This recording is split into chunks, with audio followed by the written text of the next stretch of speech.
মাঝে মাঝে আমরা একটা কথা বলে ফেলি, তুই হলি আমার ঘর শত্রু বিভীষণ। মানে আমার খাবি, আমার পড়বি, আর আমার ঘরের গল্পগুলো বাইরের লোকের কাছে বলে বেড়াবি। কিংবা মাঝে মাঝে আমরা বলি না, তুই আমার ঘর শত্রু বিভীষণ, তোর হতে আমার এই ক্ষতিটা হলো। এই কথাগুলো আপনাদের নয়, এ কথাটা আমারও নয়। কে বলেছিল? লঙ্কার মাটিতে রাবণ তার ভাই বিভীষণকে বলেছিল। কবে? যেদিন লঙ্কার মাটিতে ঘোষণা হয়েছিল বাবা রাম নাম করা চলবে না, আর যারা যারা রাম নাম করবে বাবা তাদের নাকি মৃত্যুদণ্ড দেওয়া হবে। আর এই ভয়ে যারা যারা রামের ভক্ত ছিল তারা বাবা মনে মনে রাম নাম বলতো, কিন্তু প্রকাশ্যে নয়। কেন? প্রকাশ্যে যদি বলে তাহলে তো মৃত্যুদণ্ডে দণ্ডিত করা হবে। কিন্তু বাবা মনে রেখো, প্রদীপের তলায় অন্ধকার। এই কথাটা বাবা তারতম্য আছে, প্রদীপের তলায় অন্ধকার। কেন? দেখবেন হয়তো সংসারের মধ্যে তার ঘরণীটা হয়েছে ভক্তিমতী, কিন্তু স্বামী বাবাই ভক্তের ধার ধারে না। মানে আন্নিক করা তো দূরের কথা, মালা করা তো দূরের কথা, প্রসাদ সেবা করা তো দূরের কথা, মানে যেখানে সেখানে ওই মাছ মাংস পেঁয়াজ রসুন ডিম এগুলো সেবা করে। মানে ঘরের ঘরণী হয়েছে ভক্তিমতী, কিন্তু ঘরের পুরুষ মানুষটা হয় না। তার মানে মনে রাখতে হবে বাবা, তুমি প্রদীপ, তুমি আলো দাও, তোমার কথা শুনে জগৎ শিক্ষা পায়, কিন্তু তোমার নিচেটাই অন্ধকার, তাই না? তাহলে এই জন্য প্রদীপে দেখবেন তেল দেবেন, সলতে দেবেন, জ্বালিয়ে দেবেন, অন্ধকার ঘর আলোয় আলোকিত হয়ে যাবে, কিন্তু ওই প্রদীপের নিচে দেখবেন অন্ধকার। তাহলে যে রাবণ ঘোষণা করলো রাম নাম চলবে না, আর তারই ভাই ছিল রামচন্দ্রের একনিষ্ঠ ভক্ত, ঘোষণা হয়েছে রাম নাম হবে না।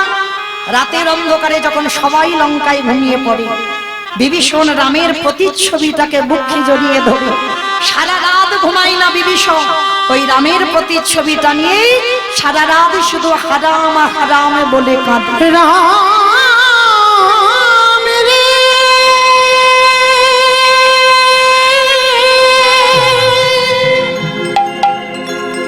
একেবারে দেখা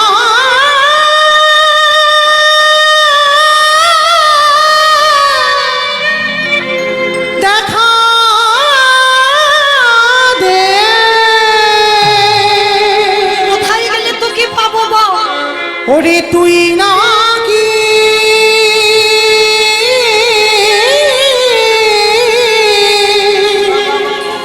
ভকেতে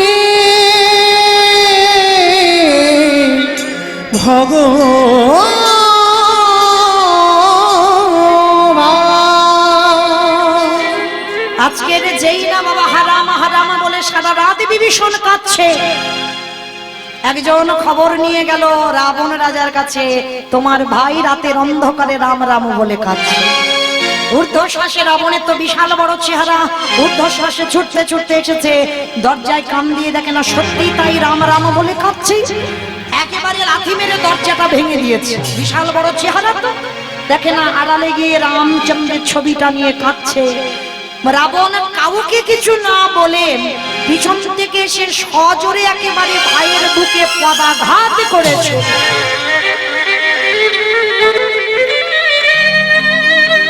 সজোরে লাঠিটা মেরেছে আচমকা। আচ্ছা বলেন তো মা, আচমকা যদি পিছন থেকে কেউ এসে সামনে তোমার সজোরে বুকে লাঠি মারে, ব্যথা লাগবে না? এই জায়গাটা আমার বাবা ঠাকুর দাদা ভাইরা একটু মন প্রাণ দিয়ে শুনবেন। বড় ভাই যদি ছোট ভাইয়ের বুকে লাথি মারে, ভাইরা ছোট ভাই ছেড়ে দেবে?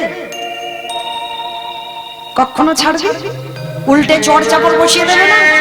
ও যদি বড় হয়ে আমার বুকে লাথি মারতে পারে আর আমি একটা সপাটে চড় দিতে পারি না? কিন্তু না, এটা বিধান নয়, এটা বিধান নয়। তুমি হয়তো অন্যায় করনি, তুমি ছোট, অন্যায় করনি, কোনো অপরাধও করনি, তোমার বড় দাদা না জেনে তোমাকে লাঠিও মারতে পারে, মারতেও পারে, কিন্তু শাস্ত্র এটা বিধান দেয়নি যে তুমি ছোট হয়ে তুমি পিতার সমান দাদার গায়ে হাতটা তোলো। এটা বিধান নয়। বড় দাদা মানে পিতার সমান, তাহলে সেই পিতার সমান দাদার গায়ে হাত তুলতে পারো না। কিন্তু বাবা বাহ্যিক জগতের কি হয়? ভাই ভাইয়ে লাঠালাঠি হয়, ভাই ভাইয়ে খুনোখুনি হয়, ভাই ভাইয়ে জায়গা জমিতে শিলপোতা হয়, এক ভাই আর এক ভাইকে মেরে বাবা থানা পুলিশ হয়, জায়গাতে শিলপোতে ভাই যদি মরে যায় আর এক ভাইয়ের কোনো কষ্টই হয় না। কিন্তু না, রাবণ বিভীষণেরা এমন ভাই নয়, যেই না বড় দাদা ছোট ভাইকে মেরেছে। চরণ ধরে বলে যায়, যারা ছোট হয়েছ কোনদিন যেন ভুল করে বড়র গায়ে হাতটা তুলতে যেও না। আমার ভগবান জীবনেও ক্ষমা করবে না, কোনদিন ক্ষমা করতে পারেও না। কারণ পিতার সমান দাদার গায়ে, বড় দিদির সমান মায়ের গায়ে যদি হাতটা তোলো, তোমার অপরাধের বোঝা বয়ে বেড়াতেই হবে। তাই চরণ ধরে বলে যাই, যেন কেউ ভুল করো না। আজকের যেই না বাবা বিভীষণকে লাথি মেরে ফেলে দিয়েছে, বলেন তোমার কতটা রাগ হওয়ার কথা। আচমকা যদি ভাইয়ের বুকে লাথি মারে, কিন্তু রাগ করলো না, দোলা থেকে উঠেছে, হামাগুড়ি দিয়ে উঠে আচমকা বুকে মেরেছে, তো বড় ব্যথা লেগেছে। রাবণের দুটো চরণ ধরে বিভীষণ বলেছিল, দাদা এই যে আমার বুকে তুমি লাঠিটা দিয়েছো, তোমার দুটো পায়ে ব্যথা করিনি দাদা।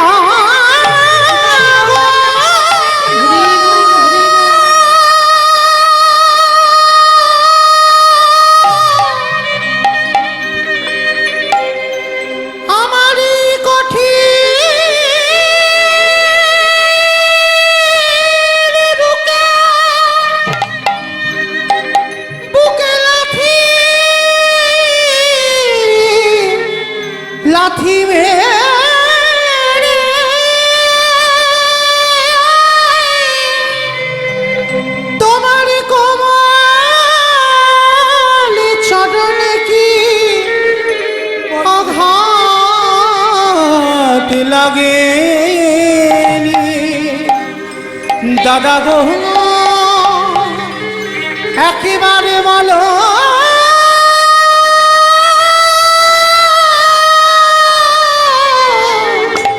বলো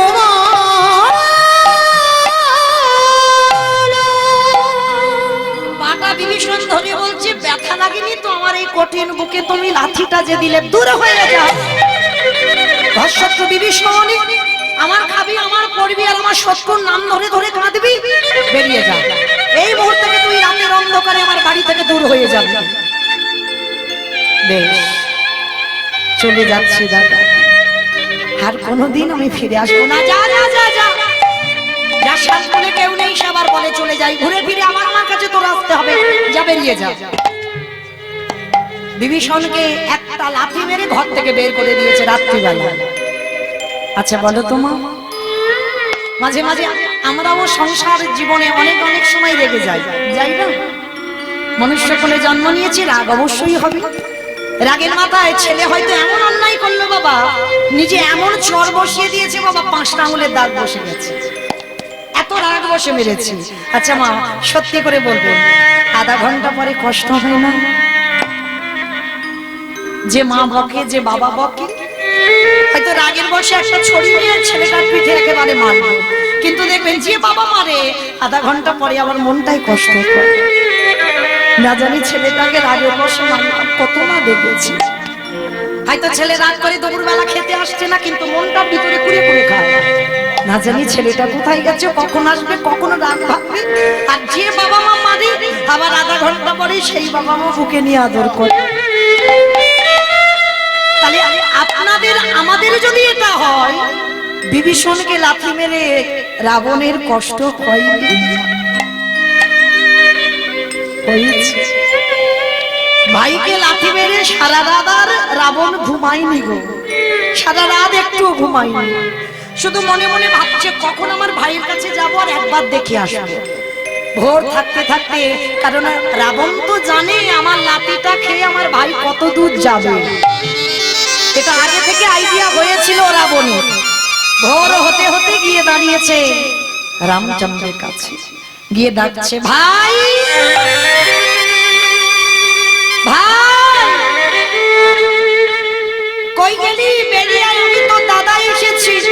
ভোরবেলা গিয়ে ডাকছে, রাত্রিবেলা লাঠি মেরে দাঁড়িয়েছে, ভোরবেলা ভাই গিয়ে ডাকছে। আর যেই না রাবণ ডাকছে, লক্ষ্মণ বেরিয়ে এসে বলছে, তোমার লজ্জা করে না? কালকের ভাইয়ের বুকে লাঠি মেরে তাড়িয়ে দিয়েছো, আর আজকে তার পা ধরে ক্ষমা চাইতে এসেছো? যাও, চলে যাও এখান থেকে। রাবণের তো বিশাল বড় চেহারা, কোমরে হাত দিয়ে বলে না, তুই কি মনে করেছিস কাল লাঠি মেরে আর আজকের পায়ে ধরে ক্ষমা চাইতে এসেছিস? ক্ষমা চাইতে আসা ওরে, আমি দেখলাম কালকে রাত্রিবেলা লাঠিটা খেয়ে ঠিক ঠিক জায়গায় আমার ভাই পৌঁছানো, ওইটা দেখবো বলে আজকে আমি ভোর ভোর ছুটে এসেছি। রাম এসে বলছে, রাবণ, এইরকম ভাইয়ের বুকে কেউ লাঠি মারে? তুমি জানো তোমার ভাইয়ের কত ব্যথা লেগেছে? জানি জানি জানি, অত বলতে হবে না, কারণ বাইরেটা তো কঠিন রাবণ, আমি জানি, ওটা আমায় শেখাতে হবে না। কিন্তু রে রাম, সবাই শুধু জগতে দেখলো আমি আমার ভাইকে লাঠি মেরে তাড়িয়েছি, কিন্তু রাম রে কত রাত, কত দিন, কত মাস, কত বছর আমার ভাই লঙ্কাতে বসে হারাম হারাম বলে কেঁদেছে। আমি মনে মনে ভাবতাম এমন একটা দিন আসবে যেদিনে ওকে লাথি মেরে চিরজনমের মতো লঙ্কার মাটি থেকে ওকে দূর করে দেব। ওরে রাম,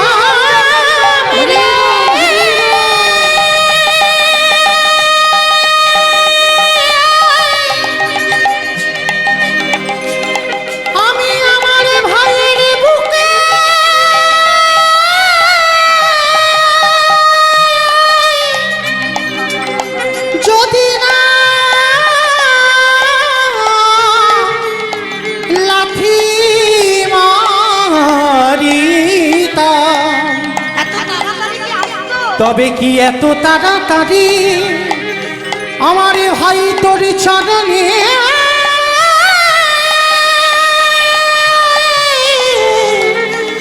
হাসিতে পারি? ভালো করে ভাববেন রাবণের কথাগুলো, আমি লাঠিটা দিলাম বলে তবে তো তোর চরণে ছুটে এলো। কি গো মাইরা, এটা মনুষ্য জীবনে একটু ভেবে দেখেন, যতক্ষণ না তুমি দুঃখ পাচ্ছ, যতক্ষণ না তুমি কষ্ট পাচ্ছ, যতক্ষণ না তুমি ব্যথা বেদনা পাচ্ছ, ততক্ষণ বাবা ভগবানের চরণ কেউ ধরবে না। কারণ সুখের সময় কেউ ভগবানের চরণ ধরে না যতক্ষণ না তোমার জীবনে দুঃখ কষ্ট আসবে। ওই জন্য ভগবানের কাছে যদি কোনোদিন চাইতে হয়, একটাই জিনিস চাইবে, কৃষ্ণ সারা জীবন যেন আমি কষ্টে থাকতে পারি। কারণ যত কষ্টে থাকবে তত কৃষ্ণ তোমার কাছে থাকবে, আর যেই তোমার জীবন থেকে কষ্ট চলে যাবে, দুঃখ চলে যাবে, ব্যথা বেদনা চলে যাবে, কৃষ্ণ তোমার কাছ থেকে চলে যাবে। সুখের রাজ অট্টালিকাতে কৃষ্ণ বাস করে না, দুঃখীর কাছে আমার ভগবান থাকতে পছন্দ করে। তাই তো রাবণ বলছে আমি লাঠিটা দিলাম বলে তো তোর চরণে এলো। ওরে রাম রে, সবাই আমার বাইরেটা দেখলো কিন্তু ভিতরটা কেউ দেখলো না। আজকে আমি তোকে শিক্ষা দিয়ে দিই, আমার ভাইকে লাঠি মেরে আমি এই কলির জীবদের একটা শিক্ষা দিলাম। কি শিক্ষা দিলাম? ওরে কলির জ্ঞান অন্ধ, ভালো করে এই জায়গাটা শুনবেন বাবা, শিক্ষাটা কি দিয়েছে তার ভাইকে লাথি মেরে লঙ্কার মাটিতে। ওরে কলির জ্ঞান অন্ধ, তোদের সবাইকে একদিন লাঠি ঝাঁটা খেতে হবে। কি বাবা ভালো করে ভাববেন, মা খেতে হবে না লাঠি? আজ আমাদের চরণ চলতে পারছে, দুটো হাত রোজগার করতে পারছ, চাকরির পেনশনের টাকা সংসারে দিতে পারছ, ব্যাগ ভর্তি বাজার করে সংসারে দিতে পারো, তাই সংসারে তোমার কদরে যত্ন করে। কিন্তু যেদিনে তোমার এই চরণ আর চলবে না, যেদিনে দুটো হাত আর রোজগার করতে পারবে না, তুমি চোখে ভালো করে আর কিছু দেখতে পাবে না, যেদিনে কানে আর ভালো করে কিছু শুনতে পাবে না, এই বদলে কিছু বলতে পারবে না, যেদিনে তোমার দশে ইন্দ্রিয় শীতল হয়ে যাবে। যেদিনে তোমার চলবার ক্ষমতা থাকবে না, বলবার ক্ষমতা থাকবে না, বিছানা সজ্জা হয়ে যাবে, পায়খানা প্রস্রাব করবে বিছানায়, এই সংসার তোমাকে দোতলা থেকে নিচের তলায় নামিয়ে দেবে। সংসারে একদিনে তোমায় ভালোবাসবে, মানে বিছানায় পায়খানা প্রস্রাব করবে, সংসারে একদিন ভালোবাসবে, দুদিন ভালোবাসবে, এক সপ্তাহ ভালোবাসবে, 15 দিন ভালোবাসবে, জোরে 1 বছর ভালোবাসবে। তারপরে তোমার লাঠি ঝাঁটা দেবে। রাবণ বলল কলির জ্ঞানন্ধ শিশুকালে কৃষ্ণ ভজে কৃষ্ণ পাবার আসে, যৌবনে কালে কৃষ্ণ ভজে আসে বা না আসে, বৃদ্ধ কালে কৃষ্ণ ভজে সময়ে থাকতে থাকতে সকাল সকালে যে জন ভজনে নামতে পারে, কৃষ্ণ চরণ আঁকড়ে ধরতে পারে, তাকে সংসারে কেউ লাঠি ঝাঁটা দিতে পারে না। অনায়াসে আমার গোবিন্দে নিতাই গৌর হরি বল। ওরে কলি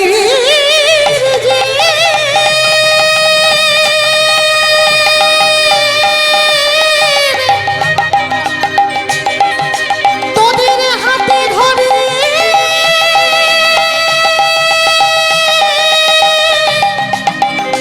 তোদের পায়ে পড়ে বলি ওরে সময় থাকিতে তোরা একেবারে গৌরী গোবিন্দ চরণে, গৌরী গোবিন্দ চরণে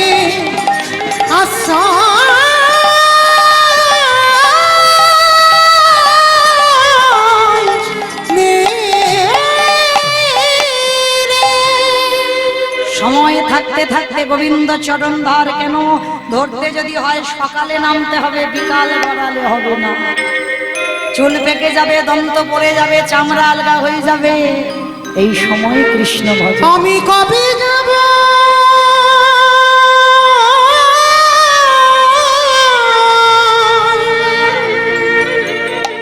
বিষয় ছেড়ে ওই মধুর বৃন্দাবন। কৃষ্ণ নাম আসলেই কোনো সময় থাকতে থাকতে কৃষ্ণ নামে কাঁদেবে কাবে আমার পুরাম। আমি কবে যাব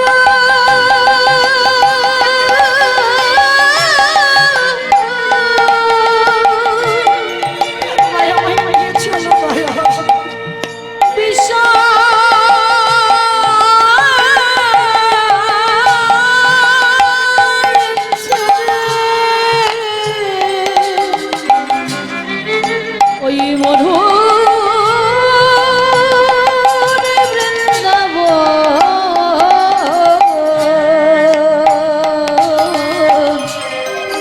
কৃষ্ণ নামে কাঁদবে কাবে।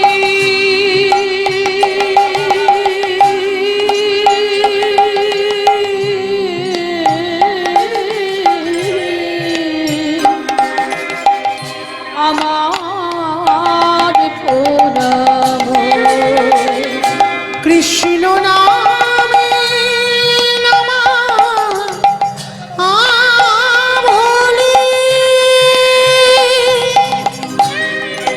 ওরে পড়ে দাও কবিরা, ওরে কবিরা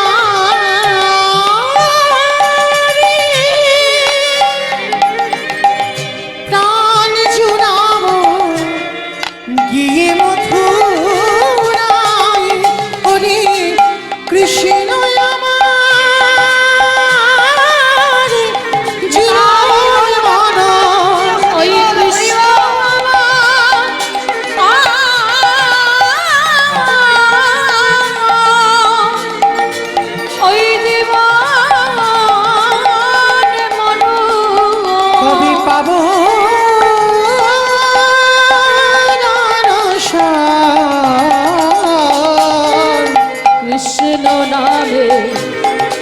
দেবে কবে তাই গৌর প্রেমানন্দে হরি হরি হরি। আমার প্রণাম হরি মহানি রে কৃষ্ণ নামে দেবে কবে হরি হরি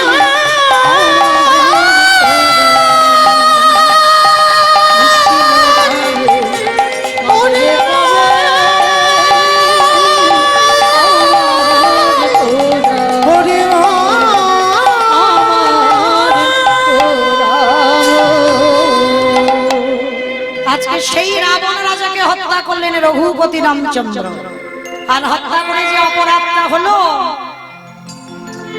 সেই অপরাধ থেকে মুক্তি পাচ্ছে কবে? আমার রামচন্দ্র কৃষ্ণ অবতারে যুধিষ্ঠির রাজস্বয় যজ্ঞে। তাহলে মায়েরা এইটুকু শুনে আপনার আমরা কি শিখলাম? অজান্তে যদি কেউ অপরাধ করি, একটা সাধুগুরু বৈষ্ণবের চরণ যুগল ধৌত করাও, তাও যদি না পারো তাদের উচ্ছিষ্ট পাতা পরিষ্কার করো, তাও যদি না পারো তাদের উচ্ছিষ্ট একটু ভালো করে গায়ে মেখে নাও। আর যদি নিতে পেরেছো, তোমরাও যদি কোটি কোটি জন্মে আমরা অপরাধ করে থাকি, আমরাও অপরাধ থেকে মুক্তি পাবো। তা কৃষ্ণ যজ্ঞে দাঁড়িয়েছে, সবাই আসে আর পা ধোয় যজ্ঞের ভিতরে প্রবেশ করা। তো মাইরা লাইনে সমস্ত দেব দেবীরাও দাঁড়িয়ে আছে, সবাই যজ্ঞে আসবে, যুধিষ্ঠির যজ্ঞে। তা সবাই যখন লাইনে দাঁড়িয়ে আছে, কৃষ্ণ দরজায় দাঁড়িয়ে পা ধোয়াচ্ছে, যজ্ঞের ভিতরে নিয়ে যাচ্ছে। হেমন্ত সময় লাইনে দাঁড়িয়ে আছে অগ্নিদেব, পবনদেব, বরুণদেব, ইন্দ্র, ইন্দ্রাণী, ব্রহ্মা, সাবিত্রী, শিব, দুর্গা, সব পরপর লাইন দিয়ে আছে। এমন সময় জগৎ জননী মা দুর্গা আমার পাগল শিব ঠাকুরকে ডাকছে, প্রাণনাথ, ও প্রাণনাথ, আর দেরি নয়, তুমি না এবার আমাদের তৈরি হতে হবে, কৃষ্ণ পা ধোয়াবে, চলো আমরা পা দুটো ধুইয়ে নিই। তা ত্রিলোকের বড় বৈষ্ণব বাবা ভোলানাথ মৃদু মৃদু হেসে বলছে, পার্বতী তোমার কি মাথার গন্ডগোল হয়েছে? হ্যাঁ, আমার মন বলে তোমার মাথার গন্ডগোল। কৃষ্ণ পা ধোয়াবে আর আমাদের মতো পাপীর পা দুটো বাড়িয়ে দেবো? শোনো, তোমার যদি এত ধোয়াবার ইচ্ছা হয় তো তুমি লাইনে দাঁড়াও, আমার পা তোমার কৃষ্ণ ধোয়াতে পারবে না। তা এই কথা বলে আমার বাবা ভোলানাথ লাইন থেকে বেলাইনে চলে গেছে, মানে লাইনে আর নাই। আড়ালে গিয়ে ভোলানাথ কি করেছে জানো? মনে মনে ভাবছে কৃষ্ণের চোখে ধুলো দিয়ে যজ্ঞের ভিতরে যাব। বাবা ঠাকুর এই জায়গায় একটু বোঝার ভুল হয়েছিল, বৈষ্ণব মানুষ হলে কি হবে, পাগল তো, মানে কৃষ্ণ নামে পাগল, প্রকৃত পাগল নয়। তা পাগল মানুষের একটু বোঝার ভুল হলো, কি ভুল না? দেবরাজ ইন্দ্রের বাবা সহস্র চোখ ছিল, মানে গৌতম মুনির স্ত্রী অহল্যা সতীত্ব নাশ করেছিল দেবরাজ ইন্দ্র। তাতে কি হলো? অহল্যার সতীত্ব নাশ করার অপরাধে অভিশাপ দিয়েছিল, তোর সর্ব অঙ্গে হবে ভোগ চিহ্ন। হ্যাঁ, যখন অভিশাপটা দিল, পরবর্তী দিনে কান্নাকাটি করার পরে আশীর্বাদ হয়ে দাঁড়ালো, তোর ওই সর্বাঙ্গে ভোগ চিহ্ন হবে সহস্র লোচন, মানে চোখ, মানে ইন্দ্রের সহস্র চোখ, চারদিকে চোখ ঘুরে ঘুরে বেড়াবে। কিন্তু বাবা তার থেকে তোমার ভগবানের চোখ আরো বেশি, তাই না? এই যে কে কীর্তন শুনছে, কে শুনবে না, কে গল্প করবে, কে বসে বসে, আমি দেখতে পাচ্ছি না, কিন্তু যে বেটা বাঁশিটা বাজাচ্ছে, কে গো? খাতা কলমে হিসাব করে ভগবান সময় মতো পৌঁছে দেবে। আজকে কি করেছে? তা ভগবান মনে মনে করছে, দেখেছো বেটা বৈষ্ণব হই কি মনে মনে ভাবছে, দেখেছো? কারণ তিনি তো অন্তর্যামী, ভক্তের অন্তরের কথা বোঝে। এই যে আমরা বড়াই করে মুখে ভগবানের কাছে গিয়ে বলি না, ঠাকুর ছেলে যেন ভালো থাকে, স্বামী যেন ভালো থাকে, আমার ছেলেকে পাশ করিয়ে দাও, এই দেবতা, দেখো ভগবান এইগুলো শুনি। ভগবানের নাম অন্তর্যামী, তুমি মনে মনেও যদি কিছু বলো, সেটাও ভগবানের কানে চলে যায়, কিছু বলতে লাগে না, প্রকাশ করতে লাগে না। ভগবান বললো শুধু চোখের জল দিয়ে ডাক, আমাকে লোভ টোপ দেখাতে হবে, ওই সবের আমি ধার ধারি না, শুধু ডাকার মতো ডাক, সময় হলে আমি ফল সময় মতো ঘরে দেব। আজকে কি করেছে বাবা? তা দেবর্ষি আজকে বাবা ভোলানাথ আড়ালে গিয়ে মনে মনে চিন্তা করছে, কৃষ্ণের চোখে তো ধুলো দিতে হবে। তা ভগবান নিচু হয়ে পা ধোয়াচ্ছে, আর পায়ের মাঝখানটা ফাঁকা মতো দেখেছে, মানে কৃষ্ণ পা, শুধু কৃষ্ণ কেন, আমরাও যদি কারোর পা ধোয়াতে যাই, মাথাটা তো নিচু করতে হবে, আর মাথাটা নিচু করলে বাবা পায়ের মাঝখানটা ফাঁকা মতো দেখা যায় না। আর বাবা ভোলানাথ মনে মনে করছে, ওই জায়গা থেকে আমাকে বেরিয়ে যেতে হবে, কিন্তু কি করে যাব? চিন্তা করতে করতে বৈষ্ণব মানুষ আড়ালে গিয়ে বাবা একটা কুকুর হয়ে গেছে, কারণ কুকুর হলো প্রভু ভক্ত, আর কুকুরের থেকে প্রভু ভক্ত আর বাবা পৃথিবীতে কেউ নাই, যার জন্য আজও নবদ্বীপের মাটিতে এখনো কুকুরের মহোৎসব হয়। হ্যাঁ, কারণ কুকুর চাকরিও করে, দেখেন, চোর ডাকাতকে ধরবার জন্য। কারণ কুকুরের মতো ঘ্রাণ শক্তি মানুষের এখনো হয়। আজকের বৈষ্ণব মানুষ কুকুর হয়েছে, আর পিছন থেকে এক পা দুপা করে আসছে, মনে মনে করছে কৃষ্ণ যেন আমায় দেখতে না পায়। আর ওই পায়ের ফাঁকটা দেখেছেন, ওই পায়ের ফাঁক দিয়ে বাবা ভোলানাথ কুকুর রূপ ধরে সবে মাত্র মাথাটা, ওই যে বললাম মানুষ মানুষকে ঠকাতে পারে, মানুষ মানুষের সঙ্গে চালাকি করতে পারে, আমার ওই ছেলেটার সঙ্গে নয়। এইবার যেই না মাথাটা দিয়েছে, কৃষ্ণ চালাকি করে দুটো হাঁটু নিয়ে কুকুরের কানের কাছে চেপে দেয়। এইবার দেখ কেমন লাগে। আর যত কানের কাছে চেপে দেয় তত কুকুর কি করবে? কেউ কেউ করবে না, বারবার বলছে কৃষ্ণ ছেড়ে দে, কৃষ্ণ ছেড়ে দে, কৃষ্ণ ছেড়ে। বলে ছাড়বো বলে ধরি নাই। হে বৈষ্ণব গোসাই, ও হে বৈষ্ণবে গোসাই,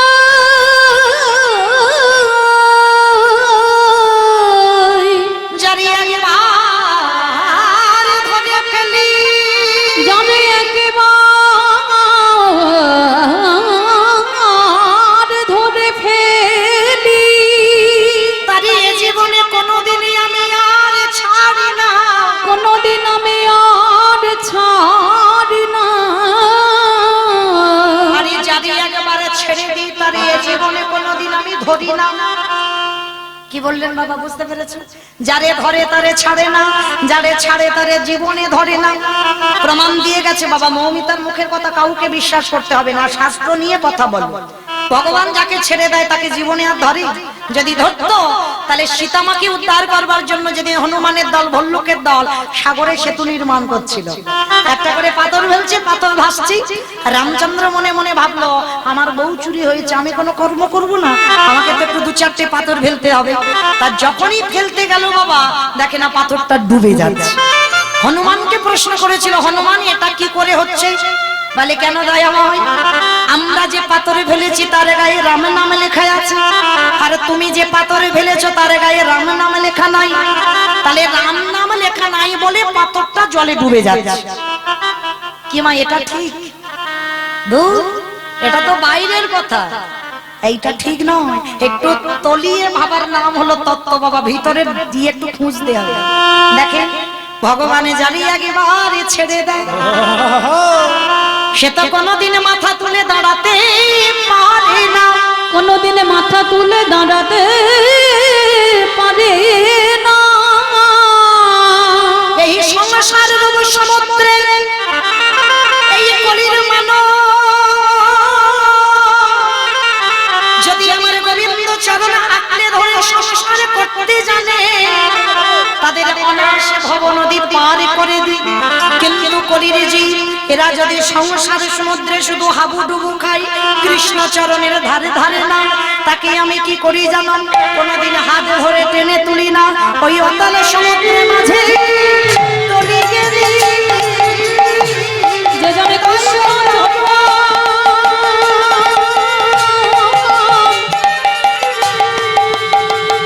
চরণে সার না করে, তারে অতল সমুদ্র মাঝে তলিয়ে দিই। তাহলে কি বললেন? যারে ধরে তারে ছাড়ে না, যারে ছাড়ে তারে ধরে না। তা ভগবান পা দুটো চেপে দিয়েছে কুকুরের কানের কাছে, বলে চুপ, কথা হবে না, শুধু দেখে যাও কি হয়। আর ভোলানাথ রূপী কুকুর বলছে, কৃষ্ণ আমি ভুল করেছি, অন্যায় করেছি, কান মলছি, নাক মলছি, জীবনে আর ভুল করব না, আমাকে ছেড়ে দে। চুপ, একটা কথা বলবে না, শুধু দেখে যাও কি হয়। মোটা দড়ি নিয়ে কৃষ্ণ কুকুরটাকে বেশ করে বেঁধেছে।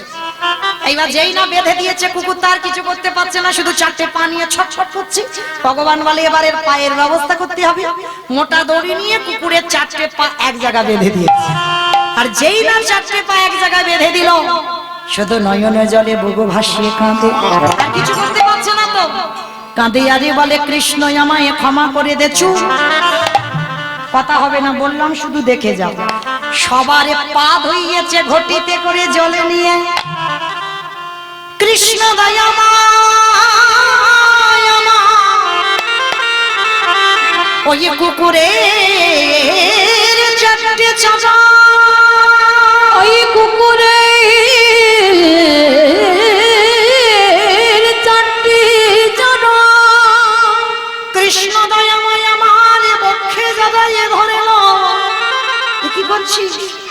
কৃষ্ণ তুই আমার পা বুকে নিচ্ছিস চুপ। বললাম কথা বলবে না, শুধু দেখে যাও কি হয়। সবার পা ধোয়াচ্ছে ঘটিতে করে জল নিয়ে। আর পুকুরের বেলা কি করেছিল জানো কৃষ্ণ?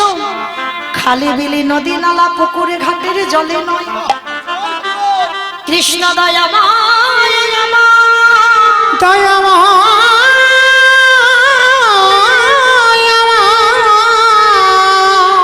ওই পুকুরের চারটে চরণ বক্ষে জড়াইয়ে ধরে খালি বিলি নদী নালা পুকুরে ঘাটের জল। তাহলে কোন বৈষ্ণবকে কৃষ্ণ কোন জায়গায় রেখেছে দেখেন? কৃষ্ণ আমার চোখের জলে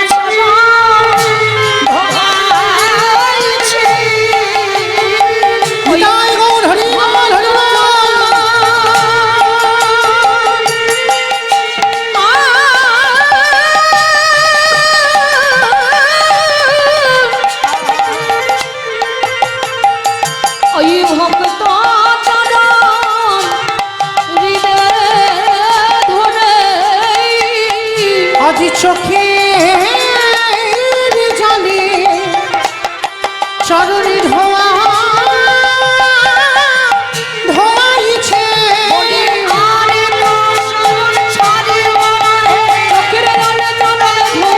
বলি আমি তো চরণে সারব চোখের জলে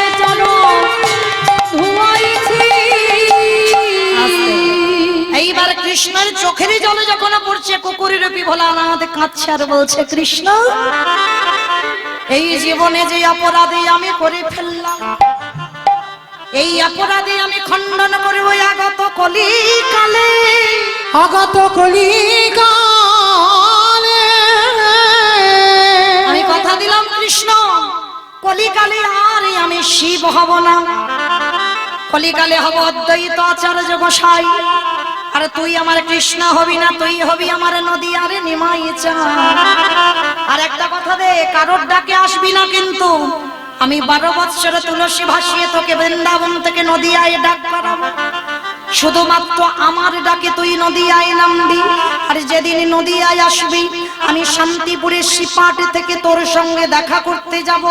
যেদিনে তোর আর আমার সাক্ষাৎ হবে, আজ যেমন রাজস্বাই যজ্ঞে তোর চোখের জলে আমার কুকুরের চরণ যুগল ধোয়ালি, এই কুকুরে যেদিন শান্তিপুরে অদ্বৈত হবে, তুই যেদিন নদিয়ায় শচীগর্ভ সিন্ধু মাঝে নিমাই হবি, যেদিনে তোর আর আমার সাক্ষাৎ হবে, ওরে এমনি করে চলো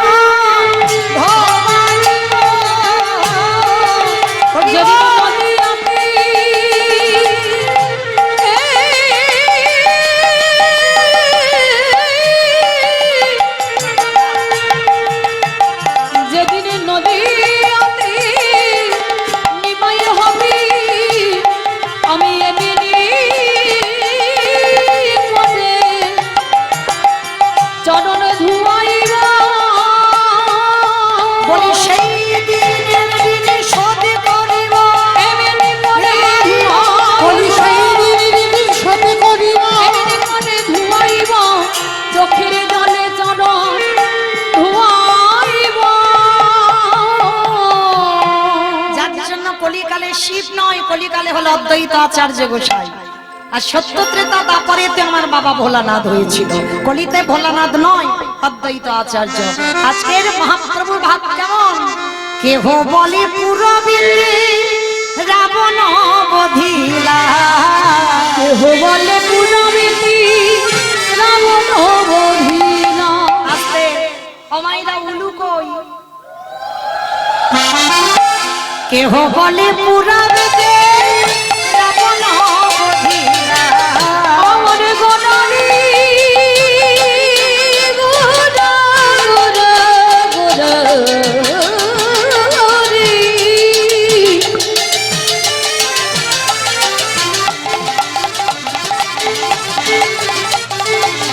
আমার আমার প্রাণীর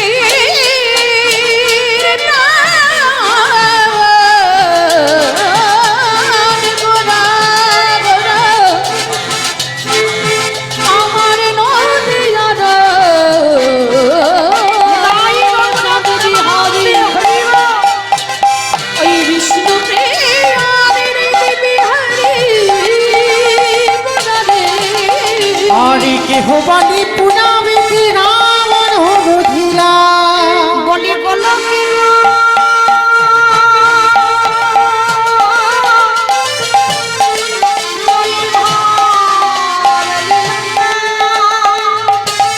প্রকাশ করিলা উলু ধরে ওই বলকেরা ওই ভালিনা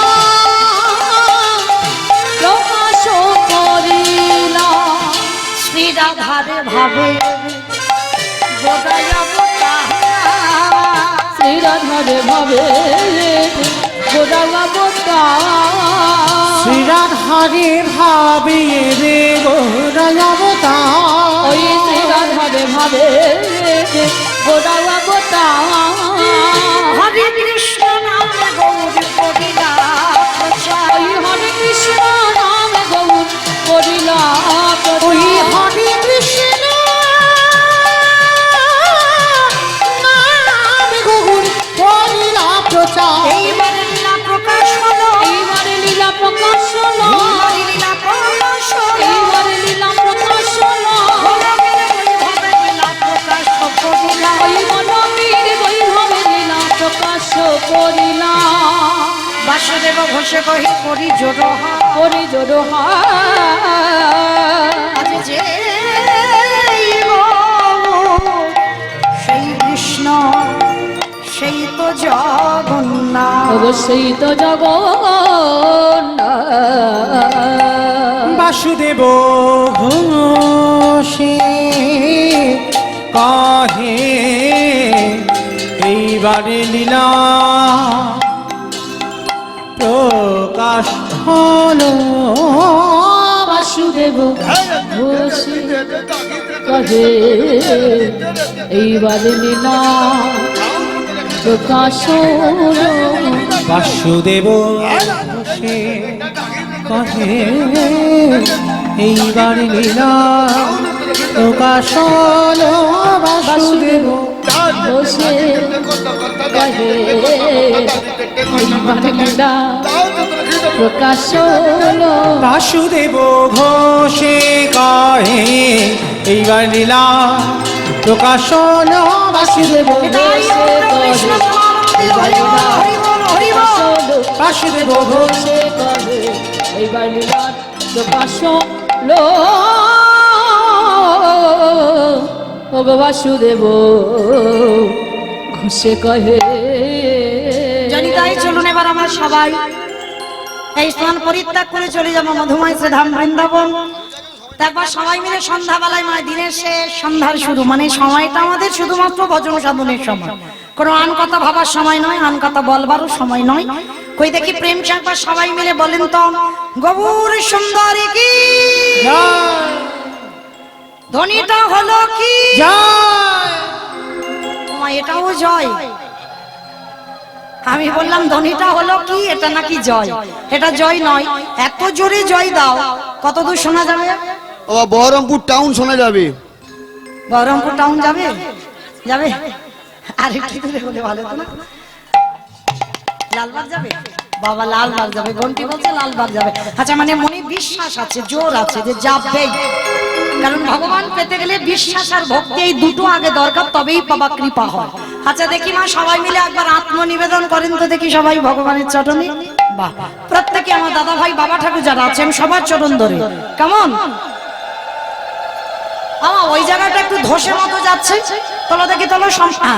বাহ, একসঙ্গে সবাই বলবেন চিৎকার করে কেমন? গৌরী সুন্দর কি নবদ্বীপ ধাম কি সচিরি নন্দন কি বিষ্ণু প্রিয়া কি ভক্তবৃন্দ কি হরিবাসন ধাম কি সাধু গুরু বৈষ্ণব কি আপন আপন গুরু চরণ কি আজকের আনন্দ কি নিতাই গৌর প্রেমানন্দে হরি বল।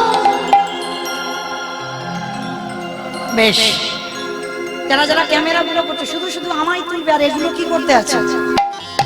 যারা ক্যামেরা করছো ক্যামেরা গুলো আবার ওদিকে ঘোরাও, আমাকে তুলতে হবে, ওদেরকে দেখো। বেশ, কারণ এখানেই মা তখন বুঝতে পেরে যাবে কার হাত উঠেছে আর কে চুপ করে বসে আছে। কারণ দুদিন পরে এই সব কটা চ্যানেল ওরা ছাড়বে, তখন তো শুনতে পাবে আর তোমরা তোমাদেরকেও দেখতে পাবে আমার সঙ্গে সঙ্গে, তখন বোঝা যাবে কার হাত উঠেছে আর কার ওঠেনি। কেমন? আচ্ছা মায়েরা চলেন একটা ভজন গাইতে গাইতে একটু বিষয় যাই। তো আজকের আমার দাদা ভাই যিনি নিমন্ত্রিত করে এনেছেন, শঙ্কর দাদা ভাই আদেশ দিয়েছেন যে লীলা পরিবেশন হবে। আজকে লীলার আস্বাদনের বিষয় হবে সন্দীপনী অতিথি সেবা। তো চলেন আজকে দাদা ভাইয়ের আদেশ শিরোধার্য করে আজকে লীলা আস্বাদন হবে। তার আগে আমাদের বৃন্দাবন তো যেতেই হবে। তাহলে যাবো যখন একটা ভজন গাইতে গাইতে সন্ধ্যাবেলায় যাবো হোক কেন একটা হবে তো। তাহলে আমি আর আমার সম্প্রদায় নয়, সবাই যাবো। একটু উলুধ্বনি দাও। বেশ, রাখালি রাজা বলে দিলে কোথায় বৃন্দাবন, শ্যামী কুণ্ড রাধা কুণ্ড গিরিগৌরী ও রাখাল রাজা বলে দিলি কোথায় বৃন্দাবন, শ্যামী কুণ্ড রাধা কুণ্ড গিরি গোবর্ধন। রাখালি রাজা বলে দিলে কোথায় বৃন্দাবন, শ্যামী কুণ্ড রাধা কুণ্ড গিরি গোবর্ধন। রাখাল রাজা বলে দিলি কোথায় বৃন্দাবন, শ্যামী কুণ্ড রাধা কুণ্ড গিরি গোবর্ধন। ভাগ্যবতী শ্রী যমুনায় পূজার বই যায়, কেশী হাট শিবার আছে শ্যামনায়। ভাগ্যবতী শ্রী যমুনা উজানে বয়ে যায়, কেশী ঘাটে বন শিব আসে শ্যামনায়। আমি আর আমার সম্প্রদায় যাবো, আপনারা যাবেন না? সবাই যাবেন? বেশ, আর একবার কান মলে বলছি, মাতালি দিব্যি আর বলবো না। এইবারটা শেষ, সবাই দেখে একবার হাত দুটো তোলো তোলো কি সবাই? বেশ, একসঙ্গে তালে তালে করো, তালি প্রত্যেকে দেবেন। কেমন? ভাগ্যবতী শ্রী যমুনায় উজান বয়ে যায়, কেশী ঘাট শিবার আছে শ্যামনায়। ভাগ্যবতী শ্রী যমুনা উজান বয়ে যায়, কেশী ঘাটে বন শিব আসে শ্যামনায়। রাখালি রাজা বলি রে কোথায় বৃন্দাবন, শ্যামী কুণ্ড রাধা কুণ্ড গিরি গোবর্ধন। জয় জয় রাধে রাধে রাধে রাধে রাধে রাধে রাধে রাধে বৃন্দাবন মে রাধে রাধে গোবর্ধন মে রাধে রাধে নিধন মে রাধে রাধে বলি বলি মে রাধে রাধে নানবলি মে রাধে রাধে। আমার সবার হাত তো ওঠেনি, সবাই রাধে রাধে বলছো, সব মনে মনে বলছো? একটু জোরে জোরে বলতে হবে, কারণ সকাল থেকে যদি কেউ কৃষ্ণ নাম করো জানা ফল হবে। একবার রাধা নাম বললে তার 1000 গুণ পূর্ণ সঞ্চয় হয়। তাহলে মায়েরা দেখি সবাই একটু রাধা নাম করবো, সন্ধ্যাবেলায় হাত দুটো তোলো দেখি সবাই একসঙ্গে তালে তালে বলবেন সবাই। কেমন? এবার ক্যামেরা গুলো ওইদিকে ঘোরা।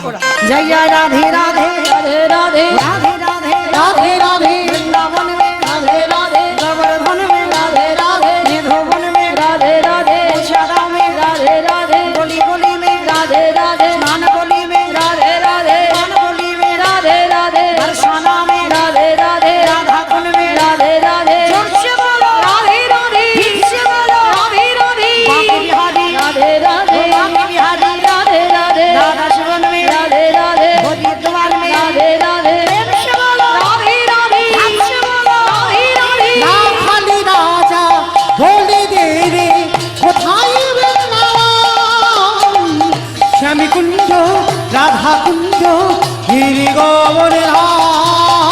রাখাল রাজা বলে দিলি কোথায় বৃন্দাবন, শ্যামী কুণ্ড রাধা কুণ্ড গিরি গোবর্ধন। ও শ্যামী কুণ্ড রাধা কুণ্ড গিরি গোবর্ধন। শ্যামী কুণ্ড রাধা কুণ্ড গিরি গোবর্ধন। প্রেম সে বলো রাধা রানী কি জয়